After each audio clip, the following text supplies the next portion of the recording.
And still today, I question myself whether I know what's right and what's wrong, having a hard time being able to even trust myself. Ultimately, Larry, you made a critical mistake. You underestimated the mind, power, and will of your victims. These amazing, accomplished athletes. While we were mentally strong enough to endure your countless hours of abuse, strong enough to endure the pain of keeping your secret, strong enough to be pushed down and repressed by MSU, USAG, and the USOC, we were ultimately strong enough to take you down. Not one I won, but by an army of survivors. We are Jane Does no more. I will always love gymnastics, but I will never be able to look at the sport the same because of you. Now, as I look to the future, I plan to pursue a career in criminal justice. I'm hoping that by working to put monsters like you away, I might be able to stop the nightmares and start healing. There is peace in knowing that you will never be able to walk the streets again and hurt any other little girls. Judge Aquilina, this monster deserves nothing but the absolute maximum sentence that this court can impose under this plea agreement. Larry, if you haven't listened to one thing I have said, you need to look at me and listen. I only hope that when you get a chance to speak, you tell us who knew what and when they knew it. Did Dean Strample know? Did Brooke Lemon know? How much did Kathy Klages know? Did Mark Hollis ever talk to you about your treatments? Did anyone on the Board of Trustees know? Did Luanna Simon know? And lastly, did John Getter know you were stealing the innocence of little girls in the back room of his gym? If you truly want us to heal, you will do this for us. Thank you. Those were some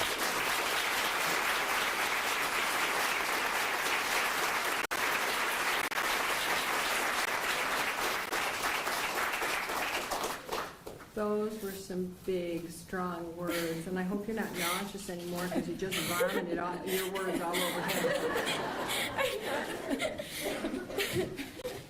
And you look like you feel better. I do. Good. Once in a while it works when you vomit. You are a really strong sister survivor, and you're strong enough to talk in court. Your voice is strong. Your passion is there. I can tell you're healing, and your sister survivors are healing as well, and your voice of change has been echoed over and over and over again, and it's happening. And your voice is so strong, you're not just taking down this predator, but other predators, and allowing other men and women to talk about what's happened to them, because there are so many others who haven't come forward in other cases. Even in this one, we know that. The numbers tell us that. But you are going to do very, very well. You have a strong will. You have your power back. You have your light back. And what do you want to do in criminal justice? I'm undecided about that, either in the courtroom or criminal investigator is. Well, either one is great. Both will bring you into the courtroom, and Yeah. I'm hoping that you get to practice in front of me. I would love that. So would I, and maybe I can swear you into the bar. That would be my honor. you. So you let me know, okay? Thank you. Thank you so much for being here. You are a strong light. Keep shining. Thank you so much.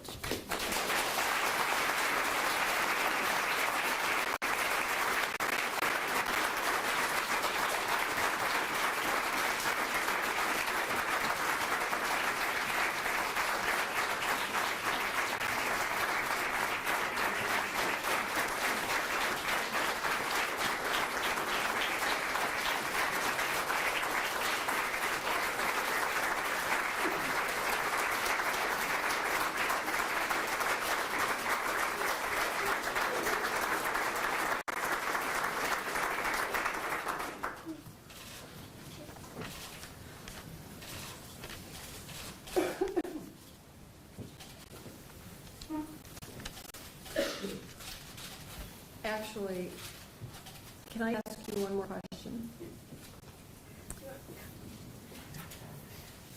And the words were just so powerful. I'm so sorry I forgot to ask. Are you asking for restitution? Yes, ma'am. Okay, I'm going to order that for you and for all the victims, survivors now. It's important, so I need you and your family to gather the bills Okay. and keep them coming. And the prosecutor will tell you how to do that, okay? Okay. Thank you. Thank you.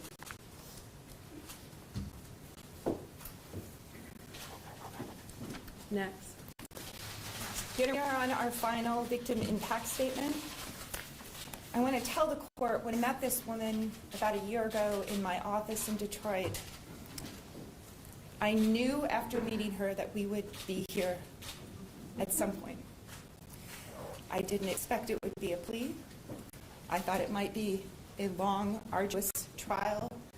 But after meeting her and listening to her and meeting her supportive husband, I knew there was no doubt that she would carry this case and that the world would hear her and believe her and that the truth would be exposed. I am so honored to let you know that the next person you will hear from is Rachel Denholland.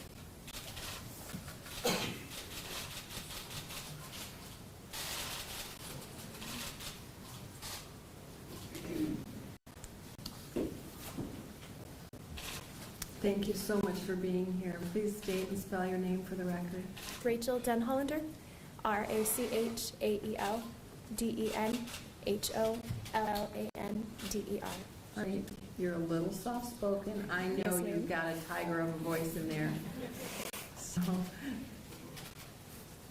when you're ready, I need you to speak and speak loudly with that tiger voice, all right? That better? Thank you. Better, you don't have to lean over, just keep your voice up. Okay, thank you. That's better if you just speak up, okay? Thank you. I do want to thank you first, Judge Aquilina, for giving all of us the chance to reclaim voices. Our voices were taken from us for so long, and I am grateful beyond what I can express that you have given us the chance to restore them. There are two major purposes in our criminal justice system, Your Honor: the pursuit of justice and the protection of the innocent. Neither of these purposes can be met if anything less than the maximum available sentence under the plea agreement is imposed upon Larry for his crimes. Not because the federal sentence he will already serve is lacking, but because the sentence rendered today will send a message across this country, a message to every victim, and a message to every perpetrator. I realize you have many factors to consider when you fashion your sentence, but I submit to you that the preeminent question in this case, as you reach a decision about how best to satisfy the dual aims of this court, is the same question that I asked Judge Neff to consider. How much is a little girl worth? How much is a young woman worth? Larry is a hardened and determined sexual predator. I know this firsthand. At age 15, when I suffered from chronic back pain, Larry sexually assaulted me repeatedly under the guise of medical treatment for nearly a year. He did so with my own mother in the room, carefully and perfectly obstructing her view so that she would not know what he was doing. His ability to gain my trust and the trust of my parents, his grooming and carefully calculated, brazen sexual assault was the result of deliberate, premeditated, intentional, and mythological patterns of abuse, patterns that were rehearsed long before I walked through Larry's exam room door, and which continued to be perpetrated, I believe, on a daily basis for 16 more years until I filed the police report. Larry is the most dangerous type of abuser, one who is capable of manipulating his victims through coldly calculated grooming methodologies, presenting the most wholesome and caring external persona as a deliberate means to ensure a steady stream of young children to assault. And while Larry is unlikely to live past his federal sentence, he is not the only predator out there. And this sentence will send a message about how seriously abuse will be taken. So I ask, how much is a little girl worth? How much priority should be placed on communicating that the fullest weight of the law will be used to protect another innocent child from the soul-shattering devastation that sexual assault brings? I submit to you that these children are worth everything, worth every protection the law can offer, worth the maximum sentence. The second aim of this court and our criminal justice system is to pursue justice for the victims that have already been harmed. And this aim, too, can only be realized by imposing the maximum sentence under the plea agreement. And in reaching this decision, too, we also must answer the question, how much was a little girl worth? How much were these young women worth? This time, however, the little girls in question are not potential victims. They are real women and children, real women and little girls who have names and faces and souls, real women and children whose abuse and suffering was enjoyed for sexual fulfillment by the defendant. I believe sometimes, Your Honor, that when we are embroiled in a legal dispute, the words of our legal system, designed to categorize and classify and instruct, can inadvertently sterilize the harsh realities of what has taken place. They can serve as a shield against the horror of what we are really discussing. And this must not ever happen, because the truth about what Larry has done must be realized to its fullest depth if justice is to ever be served. And so for a moment, Your Honor, I, like every woman who has come before you, want to take a moment to drop that shield. Larry meticulously groomed me for the purpose of exploiting me for his sexual gain. He penetrated me, he groped me, he fondled me, and then he whispered questions about how it felt. He engaged in degrading and humiliating sex acts without my consent or permission. And Larry enjoyed it. Larry sought out and took pleasure in little girls and women being sexually injured and violated because he liked it. And as I and so many other women and little girls were being violated, Larry found sexual satisfaction in our suffering. As we were being sexually violated, even as very young children, as young as 6 years old, Larry was sexually aroused by our humiliation and our pain. He asked us how it felt because he wanted to know. What was done to myself and these other women and little girls, and the fact that our sexual violation was enjoyed by Larry, matters. It demands justice. And the sentence you impose today will send a message about how much these precious women and children are worth. You have seen our pictures, Your Honor. Moments in time captured when they were young and vulnerable and violated.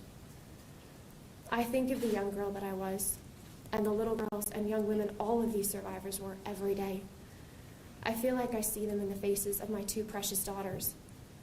When I watch my daughters' eyes light up as they dance to the Nutcracker, I remember the little girl that I and all of these women used to be. The sparkle their eyes must have had, as mine did, before their innocence was taken. I watch my daughters love and trust unreservedly, and I remember the long road that it has been to let myself love and be loved without fear.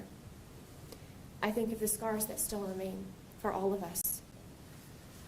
One of the worst parts of this entire process was knowing, as I began to realize what had happened to me, how many other little girls had been left destroyed too.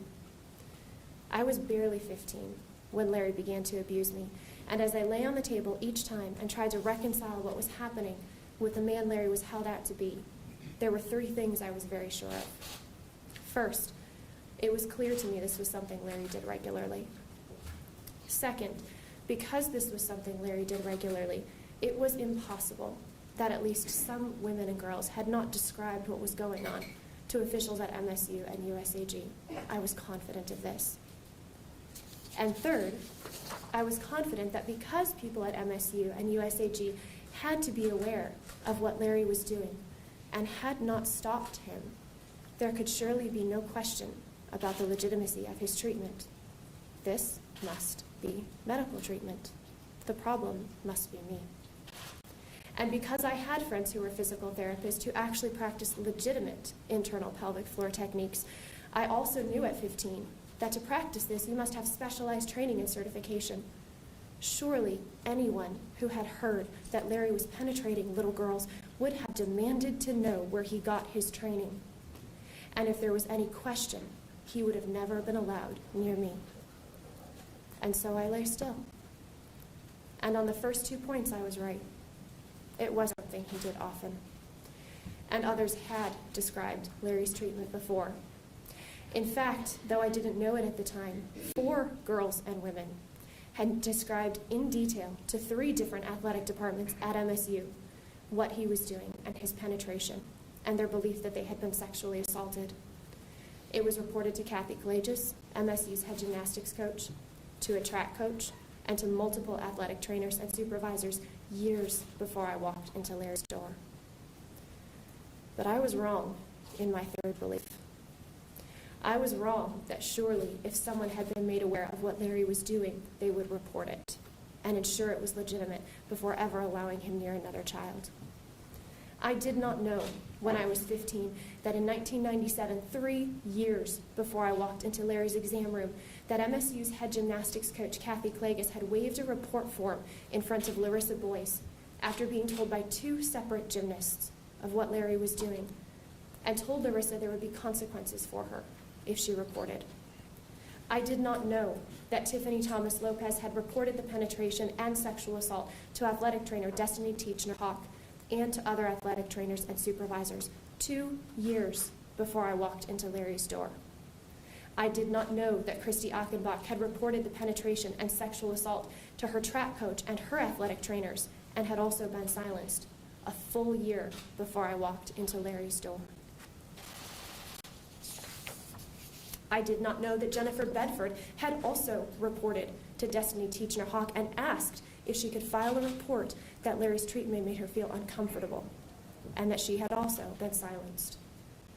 At 15, I believed that the adults at MSU surrounding Larry would do the right thing if they're aware of what Larry was doing, and I was terribly wrong. And discovering that I could not only trust my abuser, but I could not trust the people surrounding him has been devastating. It is part of the consequences of sexual assault, and it needs to be taken seriously. I did not know that at the same time Larry was penetrating me, USAG was systematically burying reports of sexual assault against member coaches in a file cabinet instead of reporting them, creating a culture where predators like Larry and so many others in the organization, up to the highest level coaches, were able to sexually abuse children, including our Olympians, without any fear of being caught. I did not know that, contrary to my belief, the elite gymnasts whose pictures were plastered on Larry's wall were far from protected. That USAG, rather than supervising Larry, was allowing him to treat these girls in their own beds without even having a medical license in Texas. I did not know any of these things. And so as Larry was abusing me each time, I assured myself it must be fine, because I thought I could trust the adults around me. My misplaced trust in my physician and my misplaced trust in the adults around me were wielded like a weapon, and it cost me dearly, and it follows me everywhere. And I would like to take a moment now to address both organizations whose failures led to my sexual assault, because it is part of the consequences that I now carry. You may. Thank you. MSU, we have been telling our stories for more than 18 months, and you have yet to answer a single question I have asked. Every time I repeat these facts about the number of women who reported to employees at MSU and were silenced, you respond the exact same way. You issue a press statement saying there was no cover-up because no one who heard the reports of assault believed that Larry was committing abuse. You play word games, saying you didn't know because no one believed. I know that.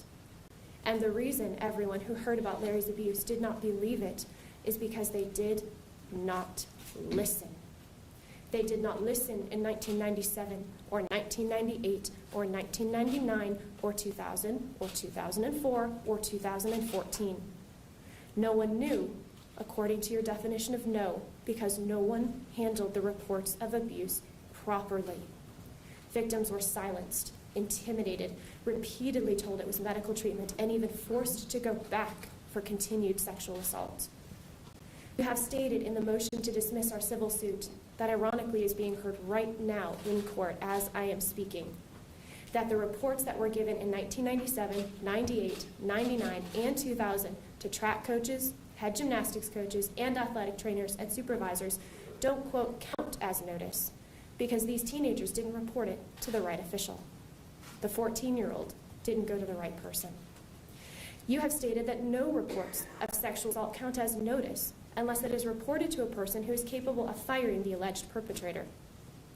This entirely contradicts the letter that President Simon sent to all 11,000 MSU employees in 2012, reminding them that MSU policy requires them to report any suspected child abuse and any allegations of sexual assault against someone at MSU.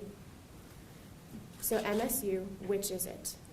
Do your employees have a duty to protect children or not? It has been 18 months, and I am still asking the same questions, hoping that the little girls that come after me will have adults that they can trust.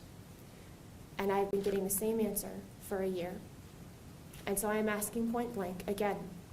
When Kathy Collages humiliated Larissa Boyce and the second gymnast, greatly compounding the trauma of their sexual assault, and waved the report form in front of her, telling her there would be consequences if she reported, is this the right way or the wrong way to handle sexual assault allegations on MSU's campus? When Tiffany Thomas Lopez reported her abuse to athletic trainers and supervisors, and the trainers used the emotional pain Tiffany was in after her father's death to convince her it would be too exhausting and painful to bother filing a report, was it the right way or the wrong way to handle a report of sexual assault on MSU's campus? When Christy Achenbach reported the sexual assault to her track coach and athletic trainers and was also silenced, was it the right way or the wrong way to handle a report of sexual assault on MSU's campus? When Kyle Stevens' parents reported Larry's sexual abuse of their daughter to an MSU psychiatrist, and he brought Larry in to talk to her parents instead of reporting as he was mandated to do by law, was it the right way or the wrong way to handle a report of sexual assault on MSU's campus? When Amanda Thomashaw reported to the Title IX office and Larry was allowed to hand-pick the 4 colleagues to be interviewed to determine whether his treatment was legitimate, was that the right way or the wrong way to investigate a claim of sexual assault on MSU's campus? And after all this, when I came forward in 2016, I brought an entire file of evidence with me. I made a police report and a Title IX report, and I brought with me to those reports my medical records showing that Larry had never tried penetrative techniques. I brought medical records from a nurse practitioner documenting my graphic disclosure of abuse to her way back in 2004. I had my journals showing the mental anguish I had been in since the assault. A catalog of national and international medical journal articles showing what real pelvic floor treatment looks like. I brought a letter from a neighboring district attorney vouching for my character and truthfulness and urging detectives to take my case seriously. I brought a cover letter going point by point through Michigan law and case law, explaining how every element of first-degree criminal sexual assault was met and could be proven. I brought a witness I had disclosed to in 2004.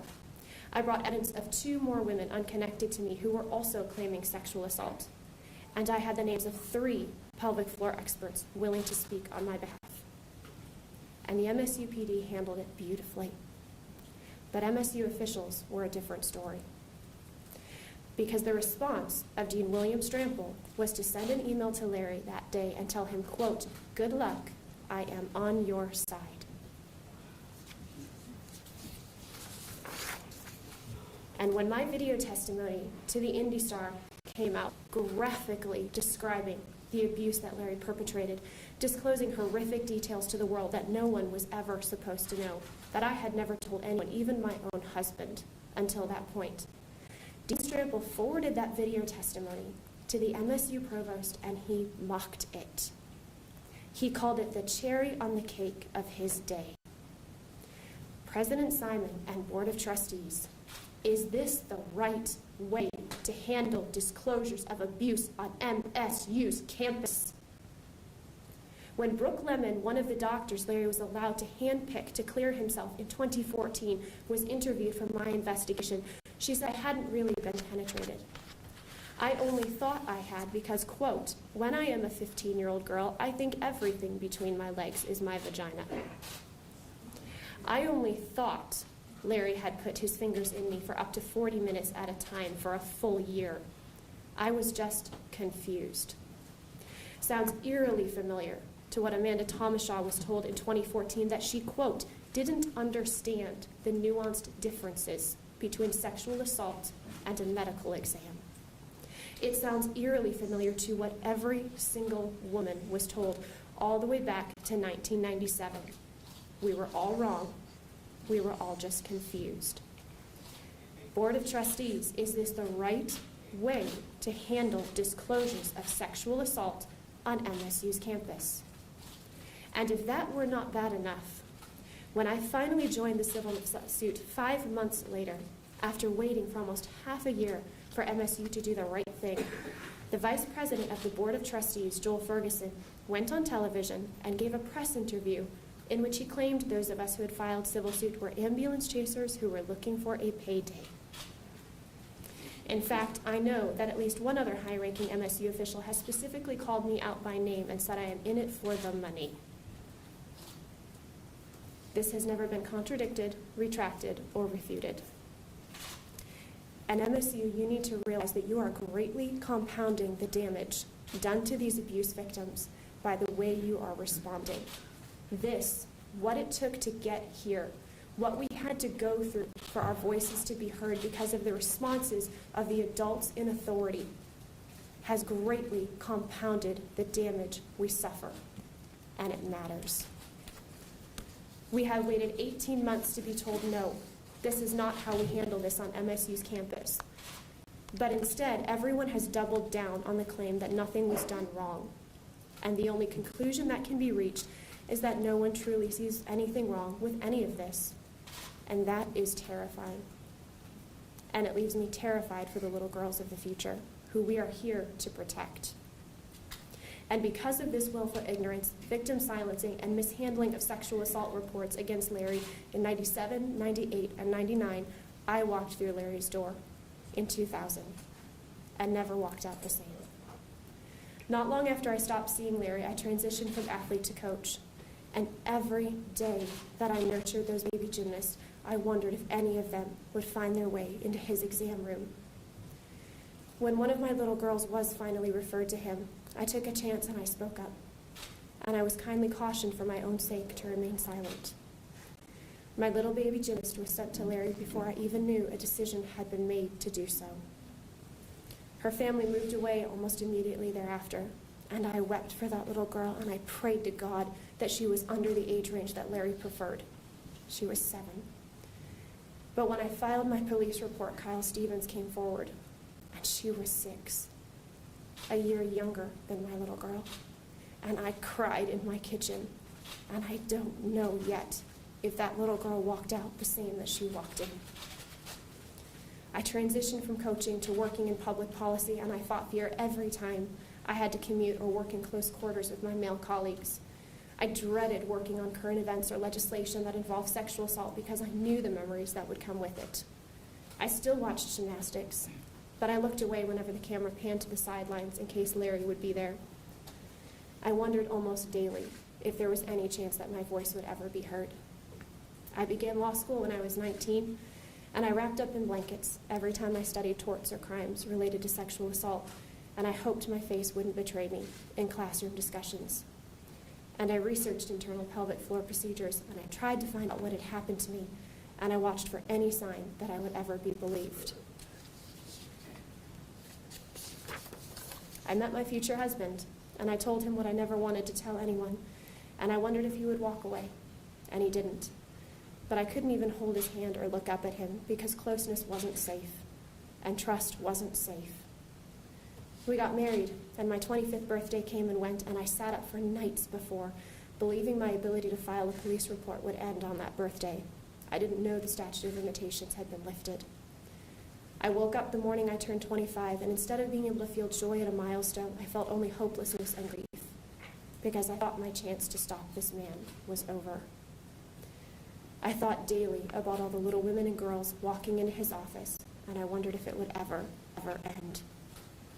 I became a mother 3 times over, and the fear that hung over each birth, knowing I would be vulnerable in a medical setting, cast a horrific shadow over what should have been an occasion of pure joy. And I watched for a chance to be believed, and I waited.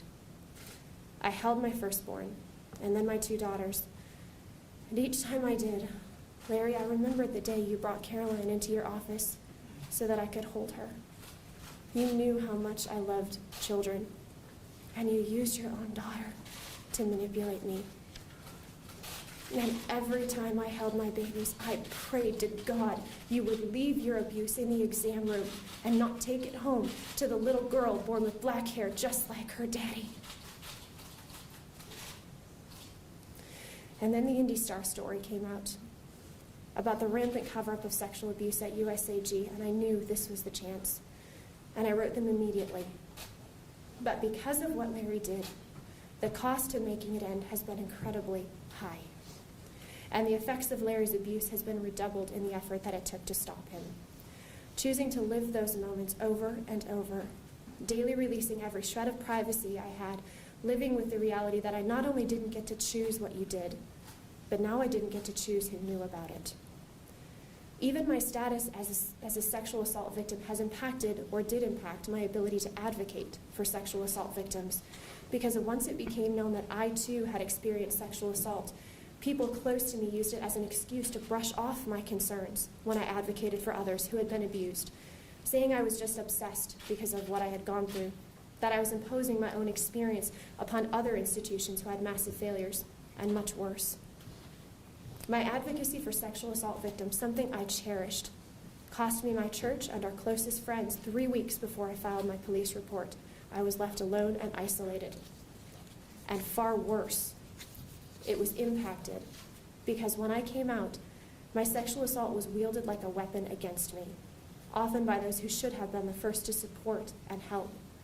And I couldn't even do what I loved best, which was to reach out to others. I was subjected to lies and attacks on my character, including very publicly by attorney Shannon Smith when I testified under oath. I was being attacked for wanting fame and attention, for making up a story to try to get money. And, Your Honor, since these attacks were made on my character very publicly, on public record, I would like to take an opportunity briefly now to correct them. You may proceed. Thank you. Out of the 2 women in question that day, Ms. Smith and I, who were attempting to communicate through either questions or answers, I would like to note that only one of us was taking pictures of the courtroom on her cell phone. Only one of us posed for the press and said, quote, "I feel like I should say cheese." And out of the 2 of us, only one of us was making money off her court appearance that day. I don't feel the need to say anything else. I think I've communicated clearly. Your Honor, I'm sorry again, I have to object with the commentary directed towards the defense. All right. I'm sorry. First of all, we need everybody to calm down. Counsel, I've heard you. She's not going to say anything else. This is her time to speak. You are going to get your opportunity, and you can counter what you need to. We're going to sit down, and you may proceed, ma'am. Thank you. The cost, emotional and physical, to see this through has been greater than many will ever know. And Larry, I don't need to tell you what the cost of your abuse has been to me because you got to read my journals, every word of them, because those had to go into evidence to make this happen. But I want you to understand why I made this choice, knowing full well what it was going to cost to get here and with very little hope of ever succeeding. I did it because it was right. No matter the cost, it was right. And the farthest I can run from what you have become is to daily choose what is right instead of what I want. You have become a man ruled by selfish and perverted desires, a man defined by his daily choices over and over again to feed that selfishness and perversion. You chose to pursue your wickedness no matter what it cost others. And the opposite of what you have done is for me to choose to love sacrificially, no matter what it costs me. In our early hearings, you brought your Bible into the courtroom, and you have spoken of praying for forgiveness, and so it is on that basis that I appeal to you. If you have read the Bible you carry, you know that the definition of sacrificial love portrayed is of God himself, loving so sacrificially that he gave up everything to pay a penalty for the sin he did not commit. By his grace, I too choose to love this way. You spoke of praying for forgiveness, but Larry, if you have read the Bible you carry, you know forgiveness does not come from doing good things. as if good deeds can erase what you have done. It comes from repentance, which requires facing and acknowledging the truth about what you have done in all of its utter depravity and horror, without mitigation, without excuse, without acting as if good deeds can erase what you have seen in this courtroom today. The Bible you carry says it is better for a millstone to be thrown around your neck and you thrown into a lake than for you to make even one child stumble. And you have damaged hundreds. The Bible you speak carries a final judgment where all of God's wrath and its eternal terror is poured out on men like you. Should you ever reach the point of truly facing what you have done, the guilt will be crushing. And that is what makes the gospel of Christ so sweet, because it extends grace and hope and mercy where none should be found. And it will be there for you.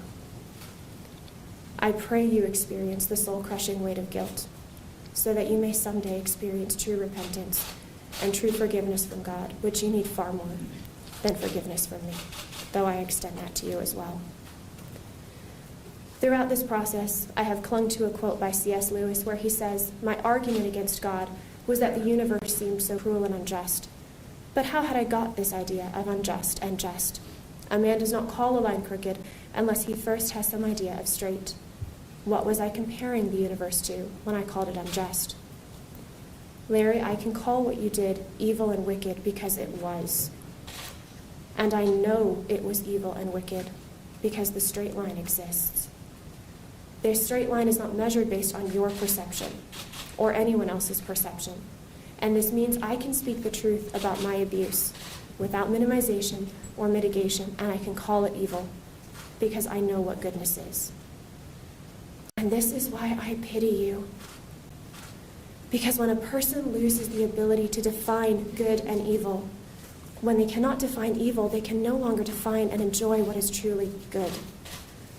When a person can harm another human being, especially a child, without true guilt, they have lost the ability to truly love.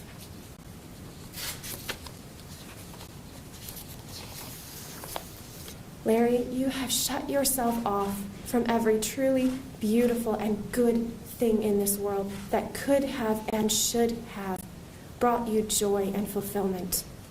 And I pity you for it. You could have had everything you pretended to be. Every woman who stood up here truly loved you as an innocent child. Real, genuine love for you. And it did not satisfy. I have experienced the soul-satisfying joy of a marriage built on sacrificial love and safety and tenderness and care. I have experienced true intimacy in its deepest joys, and it is beautiful and sacred and glorious. And that is a joy you have cut yourself off from ever experiencing. And I pity you for it. I have been there for young gymnasts and helped them transform from awkward little girls to graceful, beautiful, confident athletes, and taken joy in their success because I wanted what was best for them. And this is a joy you have cut yourself off from forever because your desire to help was nothing more than a facade for your desire to harm. I have lived the deep satisfaction of wrapping my small children up in my arms and making them feel safe and secure because I was safe. And this is a rich joy beyond what I can express. And you have cut yourself off from it because you were not safe. And I pity you for that. In losing the ability to call evil what it is, without mitigation, without minimization, you have lost the ability to define and enjoy love and goodness. You have fashioned for yourself a prison that is far, far worse than any I could ever put you in. And I pity you for that. And this is also why, in many ways, Your Honor, the worst part of this process was each name, each number who came forward to the police. With each Jane Doe, I saw my little girls, and the little girls that were. The little girls who walked into Larry's office that I could not save because no one wanted to listen. And while that is not my guilt, It is pain I still carry, and pain I share with them. I cried for them, and with every tear that fell, I wondered who is going to find these little girls? Who is going to tell them how much they are worth, how valuable they are, how deserving of justice and protection? Who is going to tell these little girls that what was done to them matters, that they are seen and valued, that they are not alone and they are not unprotected? And I could not do that. But we are here now, and today that message can be sent. With the sentence you hand down, you can communicate to all these little girls and to every predator, to every little girl or young woman who is watching, how much a little girl is worth. I am asking that when we leave this courtroom, we leave knowing that when Larry was sexually aroused and gratified by our violation, when he enjoyed our suffering, when he took pleasure in our abuse, that was evil and wrong. I ask that you hand down a sentence that tells us that what was done to us matters, that we are known we are worth everything, worth the greatest protection the law can offer, the greatest measure of justice available. And to everyone who is watching, I ask that same question. How much is a little girl worth? Larry said in court that he hoped education and learning would happen from this tragedy, and I share that hope. And this is what we need to learn. Look around the courtroom. Remember what you have witnessed these past 7 days. This is what it looks like when someone chooses to put their selfish desires above the safety and love for those around them. And let it be a warning to us all. And moving forward as a society, this is what it looks like when the adults in authority do not respond properly to disclosures of sexual assault. This is what it looks like when institutions create a culture where a predator can flourish unafraid and unabated. And this is what it looks like when people in authority refuse to listen, put friendships in front of the truth, fail to create or enforce proper policy, and fail to hold enablers accountable. This is what it looks like. It looks like a courtroom full of survivors who carry deep wounds. Women and girls who have banded together to fight for themselves because no one else would do it. Women and girls who carry scars that will never fully heal, but who have made the choice to place the guilt and shame on the only person to whom it belongs, the abuser. But may the horror expressed in this courtroom over the last 7 days be motivation for anyone and everyone, no matter the context, to take responsibility if they have erred in protecting a child, to understand the incredible failures that led to this week, and to do it better the next time. Judge Aquilina, I plead with you as you deliberate the sentence to give Larry, send a message that these victims are worth everything. In order to meet both the goals of this court, I plead with you to impose the maximum sentence under the plea agreement, because everything is what these survivors are worth. Thank you. Thank you. Are you asking for restitution? No, ma'am. I'm going to leave it open anyway. You might find that if it's available, if you don't need the money, you have another pocket to fill. Someone else, a sister survivor, might be able to use it. I don't know, but it is your money and it is your right. So I will leave it open. You don't have to use it. I want you to know that your words are the right words. You didn't just build a file. You built an army of survivors, and you are a 5-star general. Your demands for accountability and change are happening. Your words, your army, tells the world that these girls, all of you and all of the others who you've mentioned, who I've mentioned, who I think every survivor has mentioned, the concern for all of those other ones who haven't been able to speak out or who will in the future be abused, that they are worth something, that they have a voice. You're a shining example. Your words have grace and great hope for a better future. in the world for all women, for all children, for all survivors. And this is, as you know, sadly, not just limited to women or children, female, also male.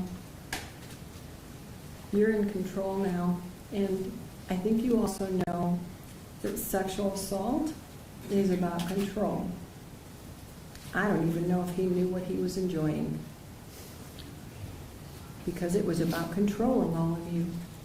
And none of you are being controlled anymore. You found your voice, and you found a world of support. He will lose his voice, his freedom, his ability to move.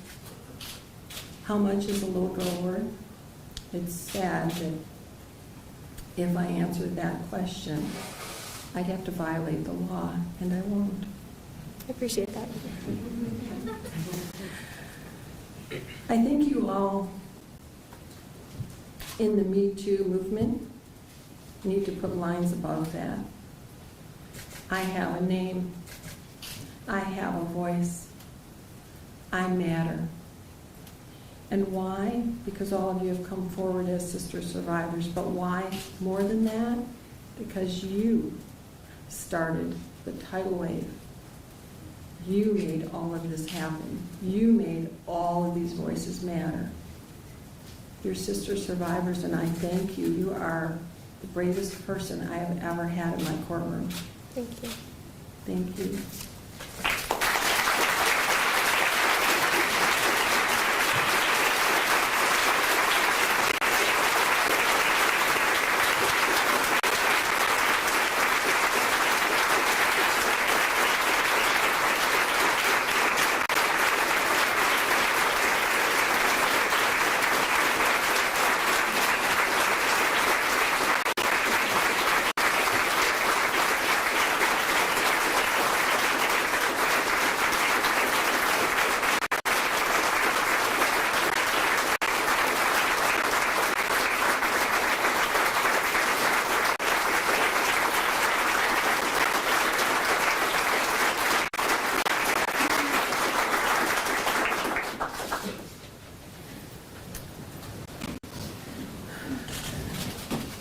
The next part of this process, I think I counted 168 voices that I've heard from. I know your number is a little bit less. What's your number?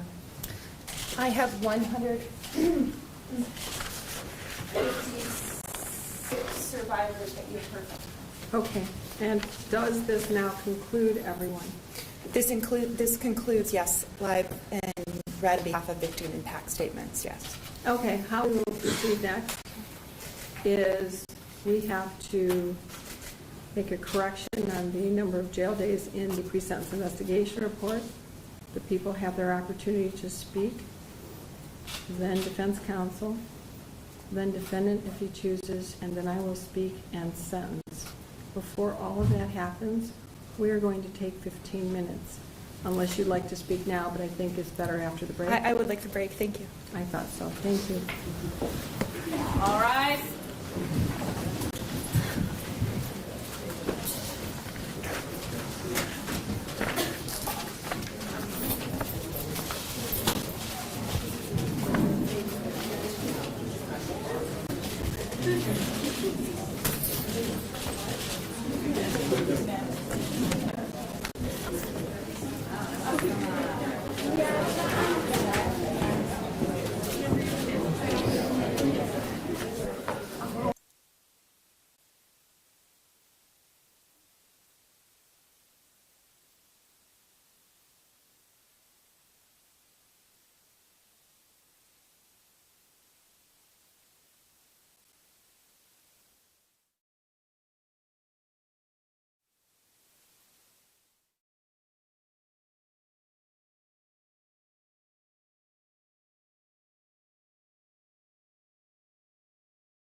Thank you. You may be seated.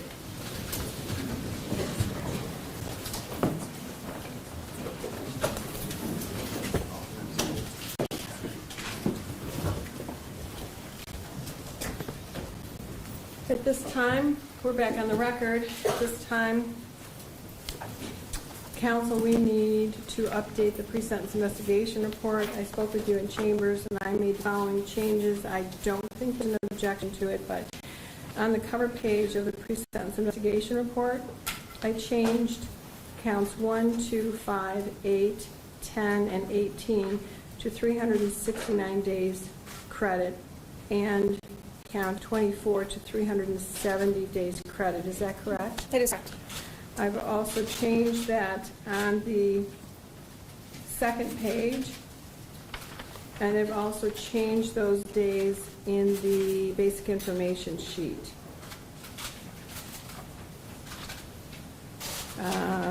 I don't know, you know what, I didn't look at the evaluation and plan, but if it's in there,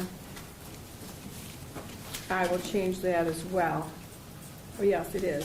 So under the recommendation, on page 3, I'm changing the 361 to 369, and the 362 days to 370. Are there any other corrections, additions, deletions at this time? Not on behalf of the people.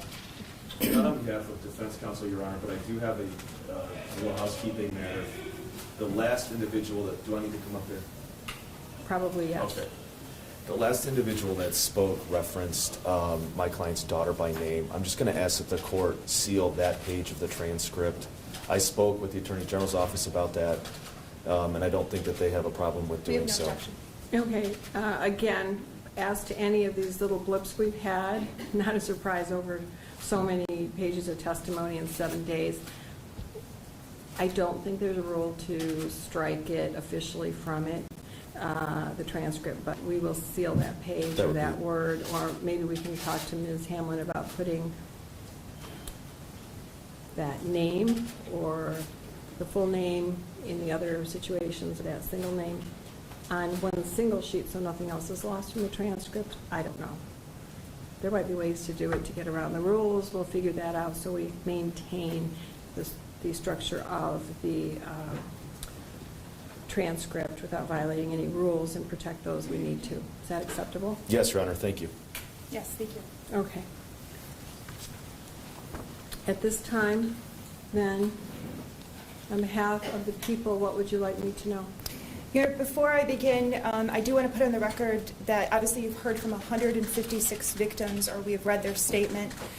You have been presented in the 4-inch binder in front of you with at least, I believe by our count, about 24 additional victim impact statements from survivors who wish to submit those directly to the court. I know you've reviewed those, and I just wanted to place that on the record as well. Thank you. I do have them. My law clerk has diligently placed them in this binder. They're in some kind of order.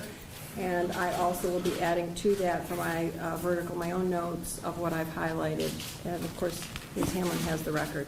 Thank you. Your Honor, on behalf of the Michigan Department of Attorney General, the investigation and prosecution team, I do have some things I would like to say. You may proceed. Thank you. The breadth and ripple of this defendant's abuse and destruction is nearly infinite. It centers in the Lansing and Michigan State University communities. It spans the state of Michigan and reaches club and elite training gyms, collegiate athletics, and even the United States and international Olympic communities. And it's not even limited to gymnastics, as athletes from over a dozen different sports have reported abuse. His practiced and perfected abuse spanned over 25 years and included countless victims, beginning before he was even a doctor, one who traveled the world seeking gold. But we know his access to children and young women and his abuse did not end until an investigative news report and one brave woman came public to stop him. The basic facts of his assaults have been recounted by the charged victims in this case, as well as numerous victims who gave their impact statements. The facts that the defendant admitted to Your Honor under oath, that he penetrated these young girls' vaginas and anuses with his bare hands, not for any medical purpose, but for his own sexual pleasure. He had erections as he performed these so-called treatments. He asked 11-year-olds to tell him if they were on their periods so he could be sure that they were ripe for his abuse. Children that were prepubescent, often unaware of their bodies. children whose parents sat feet away, mere children. But the assaults he perpetrated on these trusting young girls was not limited to the hours and hours and hours of sexual penetration. The defendant is a twisted, beloved, renowned doctor who used his prestige to gain trust of these girls, to exploit them, leaving many of them emotionally shattered, used by a man that they not only trusted but also loved. He supposedly practiced osteopathic manipulative medicine, but in truth, he was simply a master manipulator.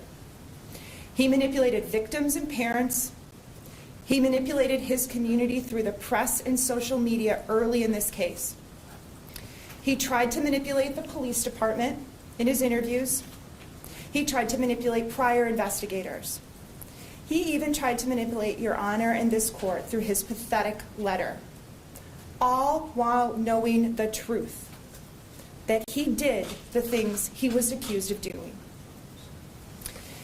And in competitive gymnastics, he found the perfect place for this master manipulation.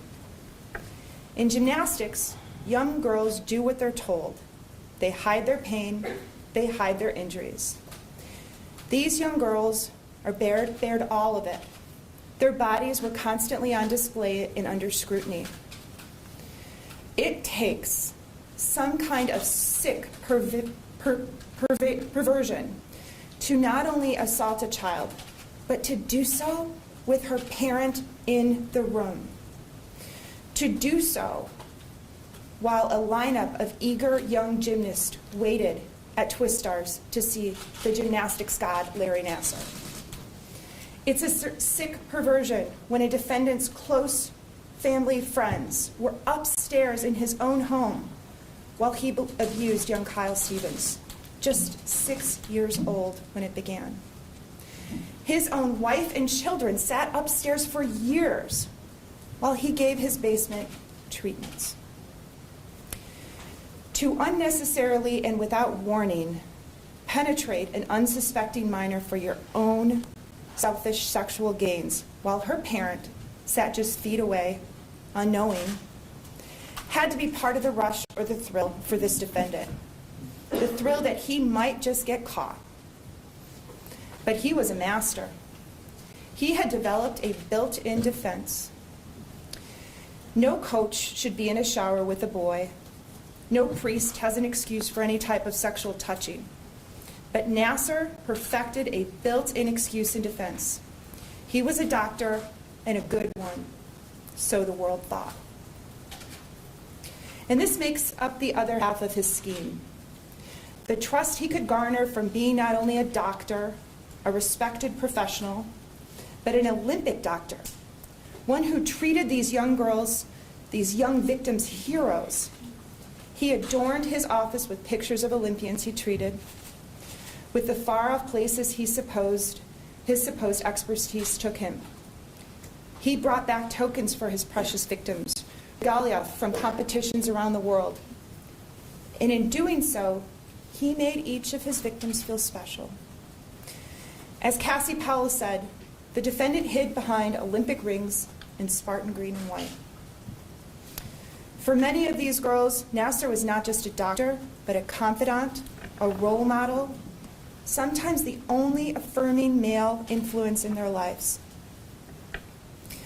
The level of Nasser's predation reaches even higher because he often knew the victims' parents, some of whom were fellow doctors, others who unwittingly sent patients to him. He even knew that some of the parents were police officers. He was so well practiced in his abuse and continually empowering himself that he believed he'd get away with it despite any parent's profession. He believed he was untouchable. This defendant not only robbed these children of their innocence, he robbed many of them of their good health. He performed no healing, only hurt, with so many heartbreaking stories of unnecessary treatments, misdiagnoses, inaccurate medical treatment, which we know has resulted in lasting, permanent damage. Many of these survivors wonder whether their now lifelong injuries could have been treated had he not wanted the continued access to their young bodies. He wasn't a world-renowned doctor. As one of our experts so eloquently put it in preparing this case for trial, he was performing hocus-pocus medicine. Over the last 16 months, as I have prepared this case and lived this case and thrown my heart and soul into this case, I have often wondered, did he really think he was going to get away with this? Abusing so many for so many years, over 2 decades, so many sports, no patient, no child was safe, and yet he also abused some of our most prominent national heroes. Maybe he did think he could beat the odds. And you know what? For years, he did.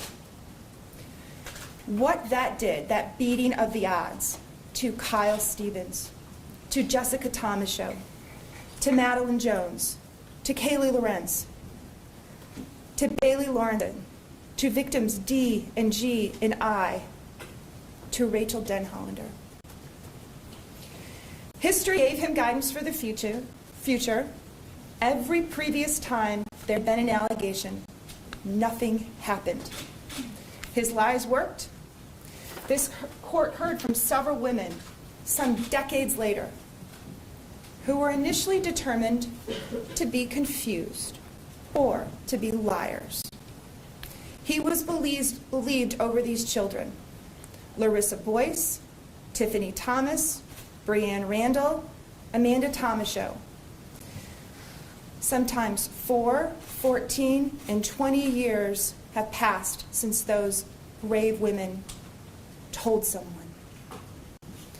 You saw and heard firsthand. To know your truth, to be called a liar by not only your abuser, but to also not be believed by other trusting adults, what does that do to a person? Adults who were supposed to protect you and could have made it stop and could have prevented others from the same fate. What does that do to a child? We saw firsthand what it does.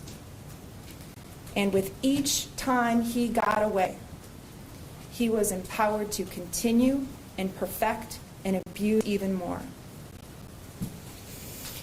It should not take finding a collection of 37,000 vile and disgusting images to believe these women and girls. It shouldn't take investigative journalists to expose predators. It should not take one brave woman put in the unenviable position and choice to go public with her name and be the only public person for months.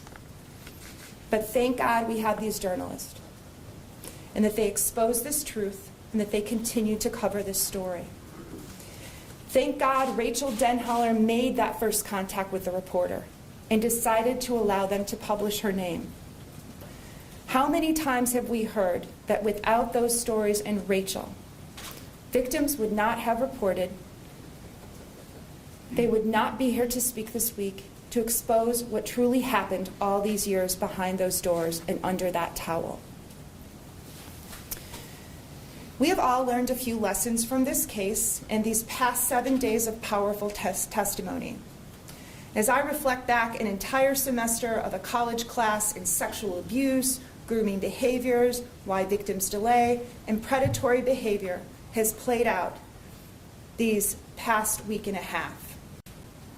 But as we look back on this case in the last 7 days, I'm struck by a number of observations. What does it say about our society that victims of sexual abuse have to hide their pain for years when they did nothing wrong? What does it say about our society when victims do come forward and they are automatically met with skepticism and doubt, treated as liars until proven true? What do we take away from this? These have been important narratives to hear and witness and listen to. They will be the words that burn down cultural stereotypes and cultural myths. And I have a few takeaways and lessons I hope anyone watching these past 7 days has learned and will take away with them. The first is that we must start by believing. Other adults must start by believing when children and young people report abuse, regardless of who the perpetrator is, no matter his education, his position, the respect he commands, or the awards and adorations he has received. Research shows that false allegations are slim, that most perpetrators are serial offenders, and that how a victim, especially a child, is treated when they disclose, if they are believed and supported and not blamed, can affect their well-being for years, can support better outcomes within the criminal justice system, and can protect other victims. Yet, even after the first day and the conclusion of the first week, it was brought to my attention by many involved in this case that there are still people in this very community, and elsewhere, I imagine, who are saying that these women were all in it for the money or the attention. Are you kidding me? After 150 heart-wrenching, raw, graphic, visceral impact statements, how can anyone still believe that? Even to this day, even as this historic sentencing hearing is broadcast around the globe, there are still likely people who doubt. Perhaps those 2,000 folks who voted for this defendant as school board member. Perhaps the many petition writers we are aware of who included doctors and trainers and athletes and lawyers who spared nothing to come to the defense of this defendant over 16 months ago and continued to defend him for months, even after he had been charged with Kyle Stevens' abuse. I hope and pray that they're watching, that they're listening, and that they have learned their lesson. The second lesson I take away, and I hope others do, is that anyone can be a perpetrator. Anyone can be a serial sexual abuser. This defendant stole, cheated, and lied. He stole these victims' innocence. He lied about his behavior, and he cheated parents and the community and the world of the trust they held in doctors, prominent physicians, and prominent community members. Experts teach on this issue. Russell Strand, a retired Army criminal investigator, teaches on offender dynamics and behavior. Strand talks about how abusers have 3 personas. The first is the public one for all to see. The second is the uninhabited persona, what you only let others close to you see. And we all have those 2 personas. But the third persona is the hidden and secret one. It's hidden in the mind and the eyes and the beliefs of the perpetrator. And that persona is often hidden well. Serial child molesters hide among us. We know that this defendant had a good persona, a good public persona at least. He was the good guy, the goofy guy, the Olympic doctor, the medical school professor, the gymnastics god. He was a religious and pious man, a father, a husband, a friend, a school board candidate, a man of honor and passion, so kind and giving and always approachable. He never charged for his services, and he saw patients basically anywhere. But we know without a doubt after this 7 days, what we on this team have known for 16 months, that Nasser's third hidden persona, just as Strand discusses, that he is possibly the most prolific serial child sexual abuser in history, a selfish child molester who spared no one. Nasser hid behind that outer facade that is different and faked and not real, but that people believed were real. People came to his defense. They believed that they were the man that he wanted them to see and not the monster hiding beneath. As a society, our response cannot be that he couldn't do this, or that I knew his character, I knew he wasn't capable of this kind of crime. It's because no one wants to see it. The only person who sees this side are his victims. Then the perpetrator goes back, shows only what he wants the world to see. This is how he got away with this for so long and got people to believe him over the many, many, many victims who reported. Anyone can be an abuser. The third takeaway from this week is that delayed disclosure of child sexual abuse is not unique. In fact, it's quite the norm. Kids don't report sexual abuse right away, either because the abuser is a trusted adult, especially when it's a doctor, especially when they are so young and have no sexual experience to understand what is wrong. The fourth takeaway is that predators groom their victims and families. This is so confusing to so many women. He was so nice. He gave them presents and trinkets and desserts. He broke rules for them, especially when you contrast his behavior in relationship to the harsh and cruel and abusive coaches that these girls were exposed to. He was only doing that to gain their trust, to confuse them, and get what he wanted. The fourth takeaway is we must teach our girls and boys to speak up. Kids are told to be respectful of adults. Girls and boys don't speak up. It is easier to put up with discomfort than cause waves. And when they are rave, nothing happens. We teach our girls and daughters to be too nice, to just ignore and put up with uncomfortable situations, to stay silent when they should be allowed to be heard. And we need to teach them to continue to speak up until someone listens and helps. The sixth takeaway from this week and a half is that police and prosecutors must take on hard cases, regardless of who the offender is. They cannot shy away from tough cases because of who the offender is or his position in the community. They cannot victim blame or wait until they have the perfect case. They cannot wait until they have dozens of victims who have come forward. Police and prosecutors must also start by believing, be victim-centered and offender-focused in the work. The final takeaway is that we as a society need investigative journalists more than ever. What finally started this reckoning and ended this decades-long cycle of abuse was investigative reporting. Without that first Indianapolis Star story in August of 2016, without the story where Rachel came forward publicly shortly thereafter,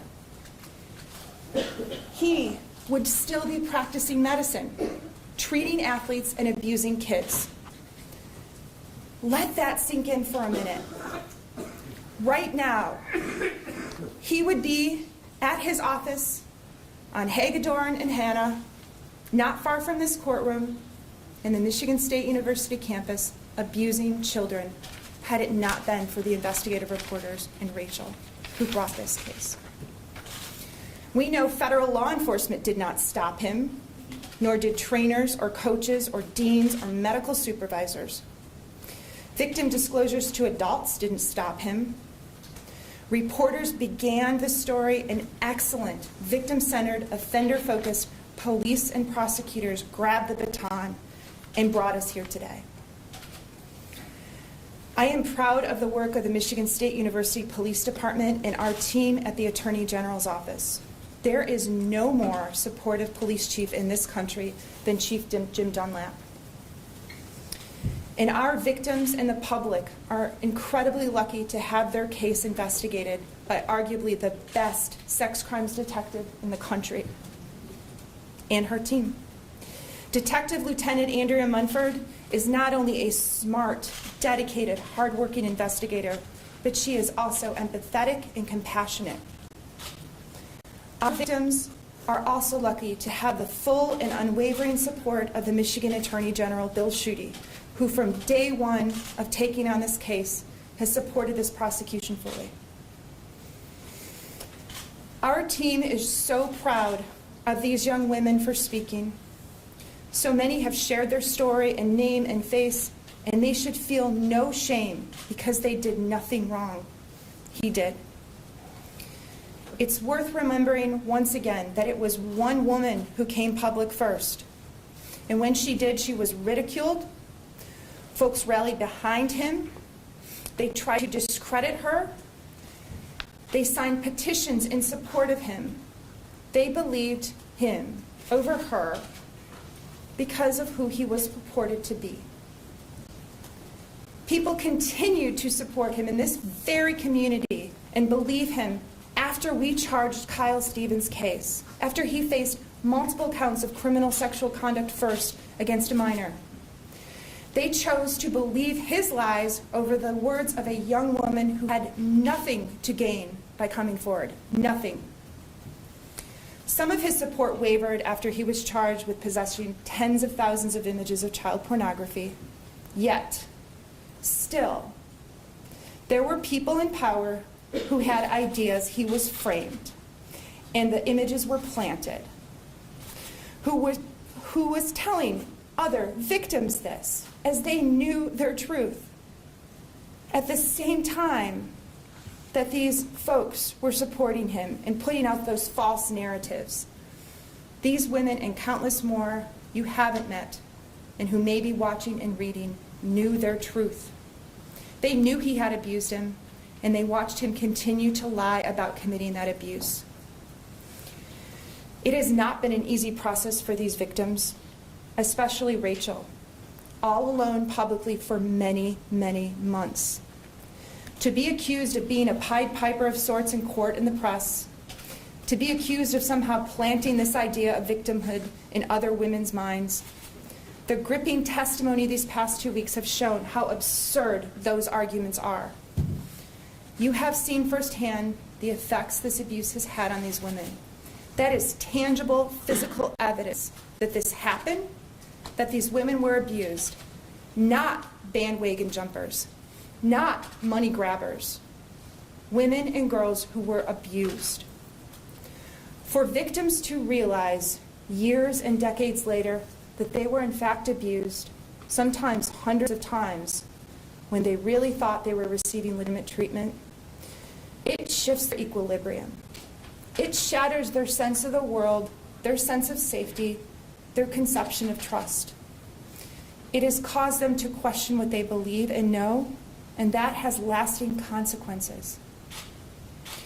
Unlike any other crime that comes before you, Judge Aquilina, sexual abuse and assault so deeply affects and alters victims' lives. It seeps and oozes and permeates into every pore and crevice of a victim's life. It can alter their life's trajectory. We've seen that time and time again this week when we've heard of mention of depression and anxiety and panic attacks, suicidal thoughts, self-medication, self-harm, questioning of self-worth, and even when we heard from Donna Markman some 7 days ago about the suicide of Chelsea. Nasser sentenced these little girls and other little girls to lives in prison by fear and doubt. The courage it takes to overcome so many little obstacles to try and right your world and just live normal daily life again is immeasurable. They had to overcome these obstacles on a daily basis for the rest of their lives. His sexual abuse turned their world upside down and inside out. But this process of support in this courtroom and the community helps bring healing. Your Honor, I wholeheartedly want to thank you and your staff for graciously allowing each victim to be heard.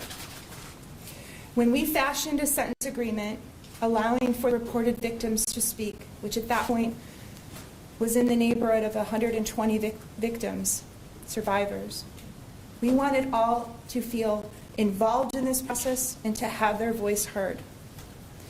What we have witnessed here in this courtroom exceeded even my wildest dream. What we have witnessed here is unprecedented, but hopefully not the last time that victims will be heard in this manner. The compassion and empathy that you have shown these women, the support and encouraging words you have given each one, coupled with what I know is the belief that they and their stories matter, will be remembered by all long after this case is over.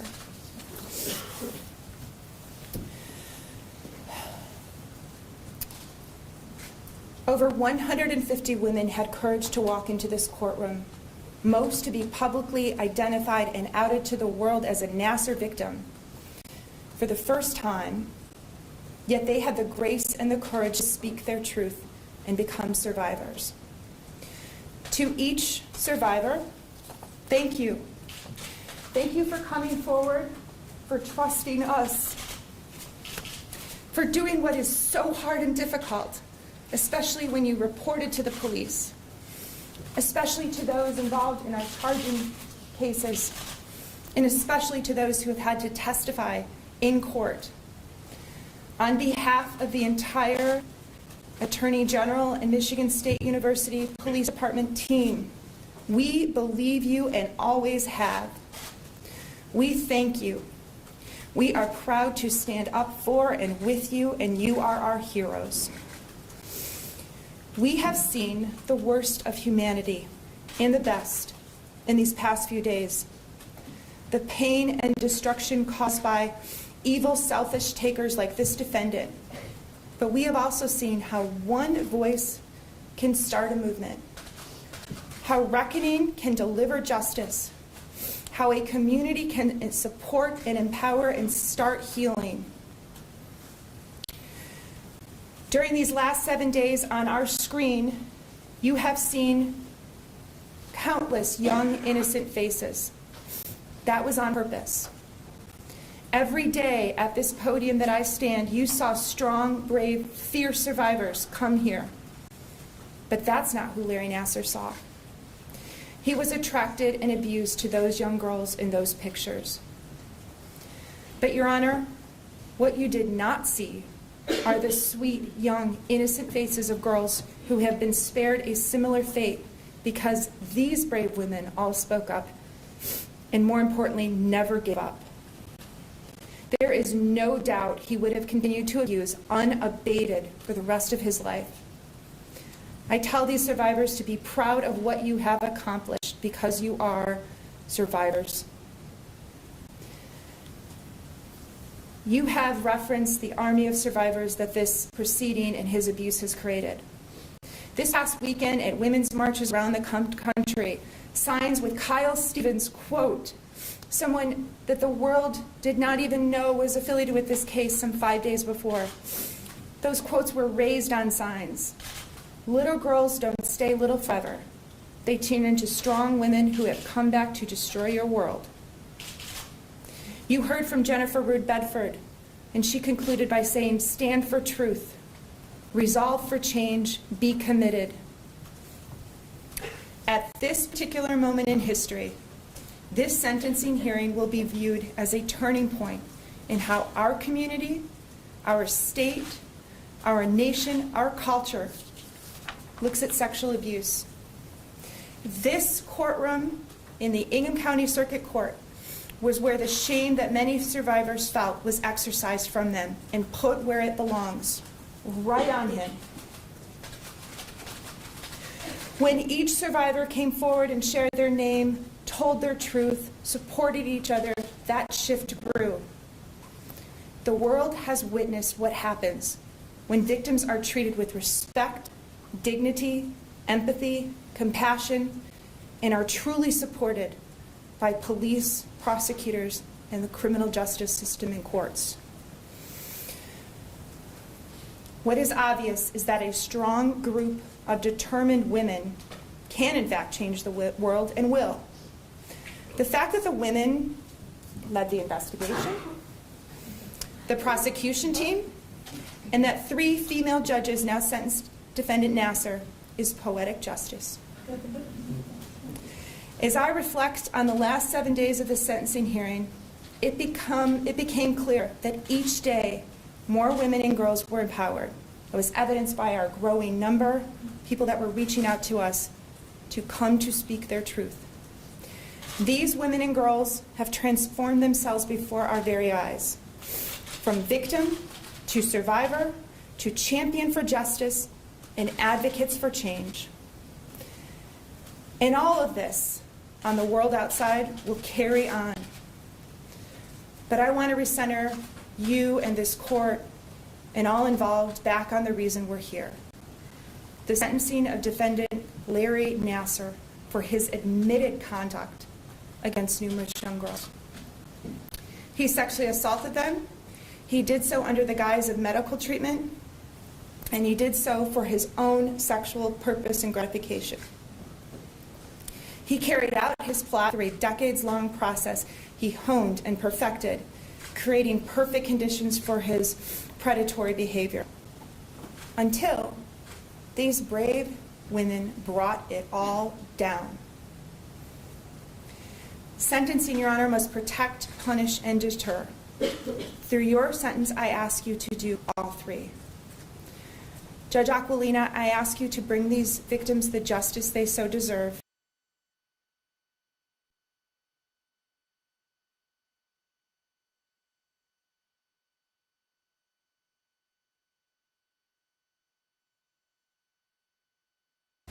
Thank you. Thank you. Thank you very much for your words. On behalf of defendant,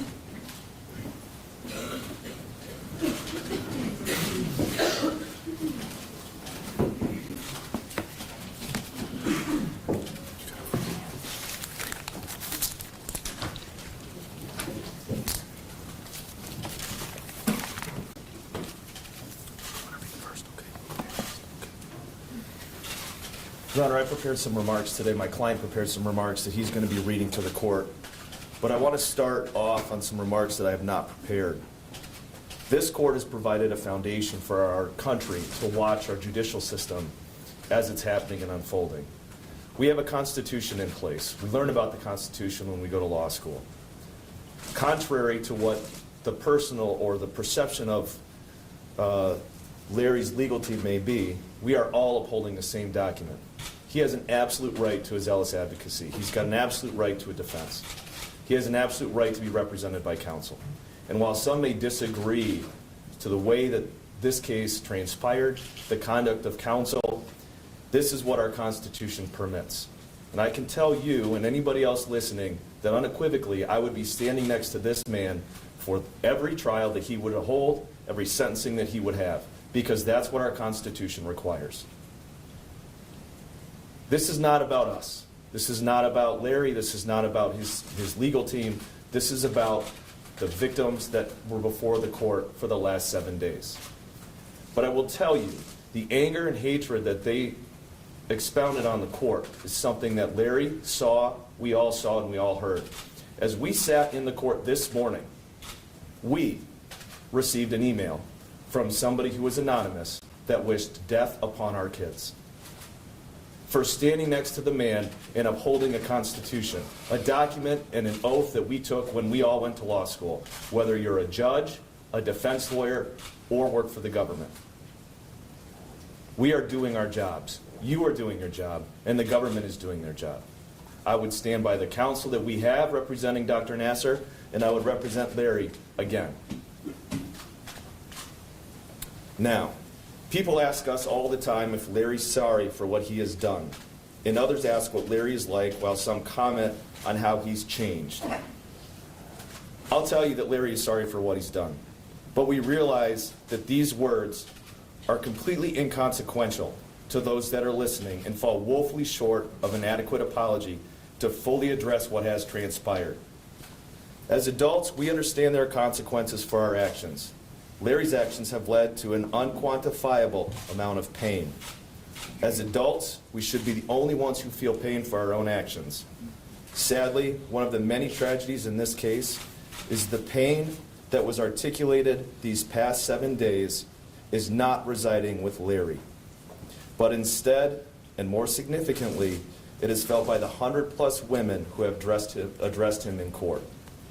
He is sorry for the hurt that he has caused, and he is sorry to each and every one of the individuals who have come before your honor. But an apology is not going to be enough.